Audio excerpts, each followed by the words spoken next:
બસ બસ.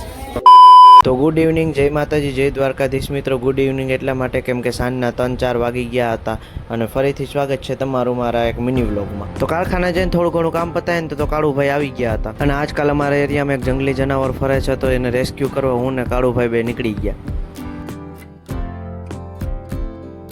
અને જંગલી જનાવર બીજું કોઈ નહીં પણ આ જ છે, જુઓ.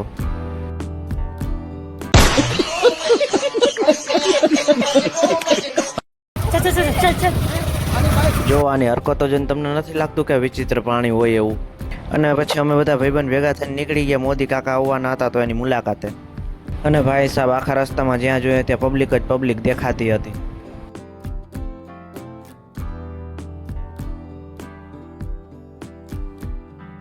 પણ મિત્રો અમે થોડા લેટ પહોંચ્યા હતા એટલે મોદી સાહેબનો રોડ શો પૂરો થઈ ગયો હતો.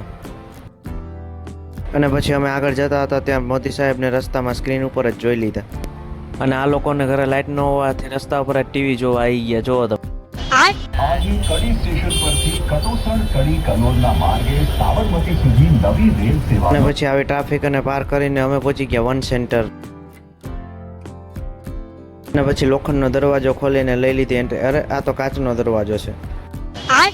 અને પછી ઇલેક્ટ્રિક ડબ્બામાં બેસીને અમે પહોંચી ગયા બીજા માળે. અને ત્યાં જતા પહેલા જ મફતના હેન્ડવોશથી હાથ ધોઈ લીધા.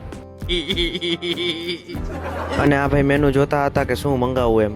અને પછી ભૂતને પીપરો અને નિખલાના આજનો સ્પોન્સર મળી ગયા હતા. અને પછી અમે બધા અમારા આપેલા ઓર્ડરની રાહ જોઈને બેઠા હતા. અને આ મિત્રો અહીંયા વેઇટરની અછત હોવાના કારણે આ ભાઈએ એનું કામ સંભાળ્યું હતું. અને તમે પણ તમારા શુભ લગ્ન પ્રસંગમાં જો વેઇટરને બોલાવવા માંગતા હોય તો આ ભાઈનો કોન્ટેક્ટ કરવા વિનંતી.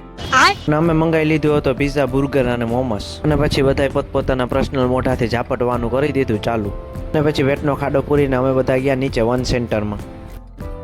અને આ જો બધાના ગ્રુપમાં આવું એકાદું અળવિતરું તો હોય જે ક્યાંય હકનું ના બેસતું હોય. તમારા ગ્રુપમાં કોણ છે જરાક કોમેન્ટ કરી દેજો તો. અને ફાઇનલી કાળુએ 4 વ્હીલ છોડાવી દીધી તો બધાય કોંગ્રેચ્યુલેશન કહી દેજો.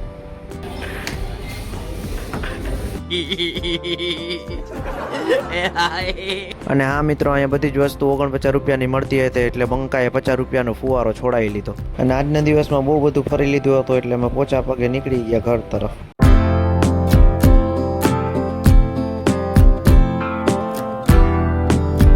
અને પછી આ ત્રણેયને ટાટા બાય બાય કરીને હું પહોંચી ગયો ઘરે. બસ તો આ મિની વ્લોગ અહીંયા સુધી. જો વિડીયો ગમ્યો હોય તો લાઈક, સબસ્ક્રાઈબ, કોમેન્ટ, શેર કરી દેજો. અને મારી યુટ્યુબ ચેનલને સબસ્ક્રાઈબ કરવાનું ભૂલતા નહીં. તો મળીએ કોઈ બીજા મિની વ્લોગ સાથે. ત્યાં સુધી બધાને રામ રામ.